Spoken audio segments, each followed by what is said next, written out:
Good morning.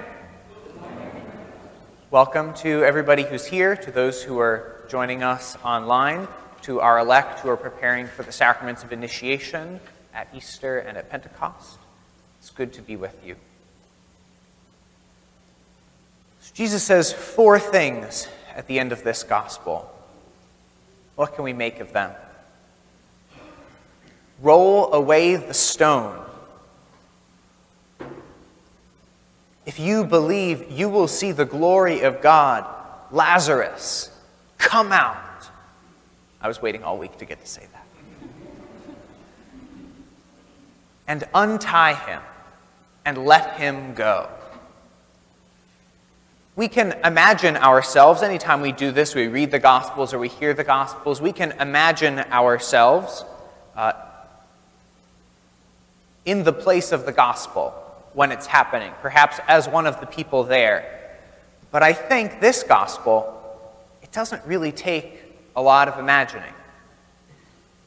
We are really already there. Right? Doesn't it feel like this? Like we have been in the tomb for a long time. As a culture, as a society, and perhaps we're just beginning to see a little bit of light and starting to come out. Maybe you feel a little more comfortable coming to Mass this weekend, or you're watching and hoping for a time when you can. And that gives us a little bit of hope. We can see a little bit of light, but still feel so bound like Lazarus does with these burial garments, things that are still clinging to us and holding us back from this new life for which we've been created. Maybe you're back here for the first time today. Maybe you got your vaccine recently and you're glad to be here, but a little bit nervous. If that's where you are, welcome. It's good that you're here.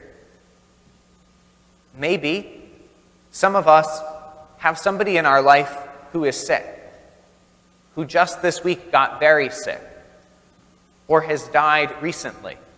And we feel like Martha, chasing down Jesus, saying, Lord, if you had been here, this wouldn't have happened. And I think all of us are like Lazarus, still wrapped up in these garments. It can be different things. It could be an addiction. It could be an unhealed relationship. It could be some kind of long-term suffering. And we want someone to come along and say, untie me and let me go.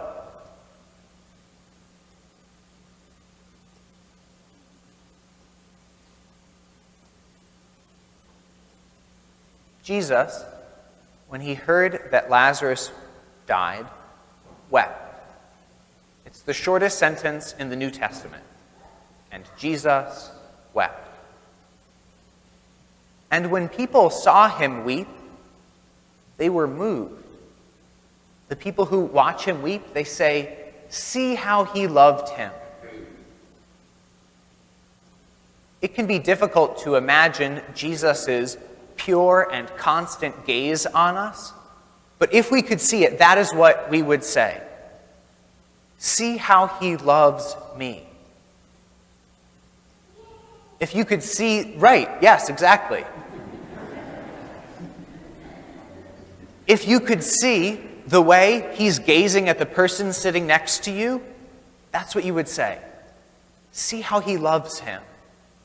See how he loves her. In awe. There's only one thing that made Jesus weep, and there is only one thing that can stem the flow of his tears.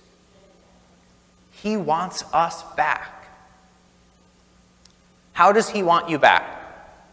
Does he want you back once you have better grades?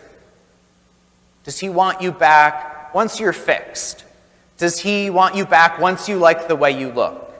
No. This is not the way he loves. The Father affirms that it is good that you exist. If it weren't true, he wouldn't have made you. And he delights in you exactly as you are, right now, in this moment, and nothing you have done or could do will change that. He loves you as you are, and so he wants you back. He wants to heal and transform. He wants to breathe new life, true life, into your life. But we have a share in this. We get to cooperate in this. There are some things in this gospel that only Jesus can say, that only he has the power to do. He says, Lazarus, come out. Only he can do that. But he tells other people to roll away the stone. What that means is that we have a share in the liberation of ourselves and of the people around us. It's God's initiative. He's the one who does the work, but we can help, and we're called to help. Get some of the things out of the way that block us and block other people from receiving Jesus' healing. That's part of what we're being invited to right now.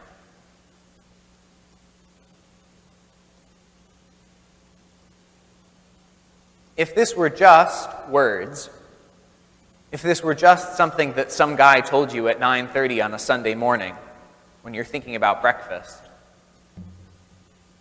there wouldn't be much value to it. It might be just words.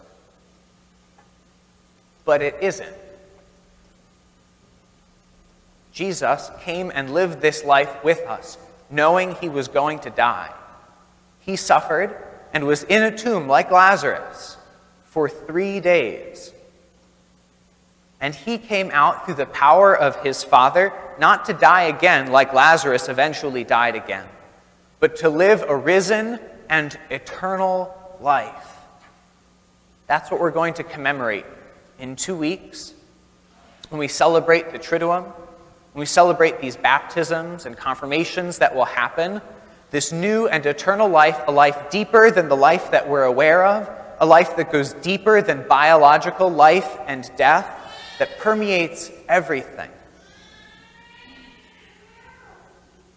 But we weren't there. No one was there when the resurrection happened. No one saw it happen. And Jesus has compassion on the fact that we often need to see things, to experience them, to believe them. And so when we come to Mass, he feeds us with that body that suffered, was in the tomb, and rose glorified. That body is here. He wants us back.